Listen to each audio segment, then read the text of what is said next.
Metro சுரங்கப்பாதை அமைக்கும் பணிக்காக மெரினா காமராஜர் சாலையில் சோதனை முறையில் போக்குவரத்து மாற்றம் செய்யப்பட்டுள்ளது. இதுகுறித்த கூடுதல் தகவல்களை செய்தியாளர் சாலமன் வழங்கிட கேட்கலாம். சாலமன் வணக்கம். இந்த போக்குவரத்து மாற்றம் தொடர்பான முழு விவரங்கள் என்ன? சென்னை மெரினா காமராஜர் சாலையில கடந்த சில ஆண்டுகளாக மெட்ரோ அமைக்கும் பணியானது நடைபெற்று வருகிறது. இந்த நிலையில இந்த மெட்ரோ அமைக்கும் பணியில உட்கட்டமைப்பு பணிகள் நிறைவடைந்த நிலையில அங்கு அதாவது காந்தி சிலை அருகே சுரங்கப்பாதை அமைக்கும் பணியானது தொடங்க உள்ளது.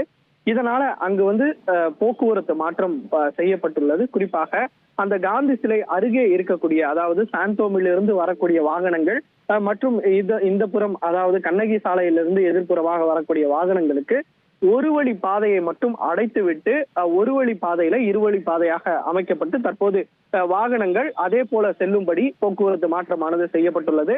இந்த போக்குவரத்து மாற்றமானது இன்று காலை 11 மணி முதல் சோதனை முறையில அமல்படுத்தப்பட்டுள்ளது. 2 ஆண்டுகளாக இந்த பணி முடியும் சொல்லப்பட்டிருப்பதால இந்த சோதனை முறையில நடத்தப்பட்டு எந்த விதமான போக்குவரத்து நெரிசலும் ஏற்படாமல் அமைந்தால் இந்த சோதனை முறையில் இந்த போக்குவரத்து மாற்றம் தொடரும் எனவும் போக்குவரத்து காவல்துறை தரப்புல ஒரு தகவலானது தெரிவிக்கப்பட்டுள்ளது. விவரங்களுக்கு நன்றி சாலமன். செய்திகளை உடனுக்குடன் தெரிந்து கொள்ள உடனே சப்ஸ்கிரைப் பண்ணுங்க.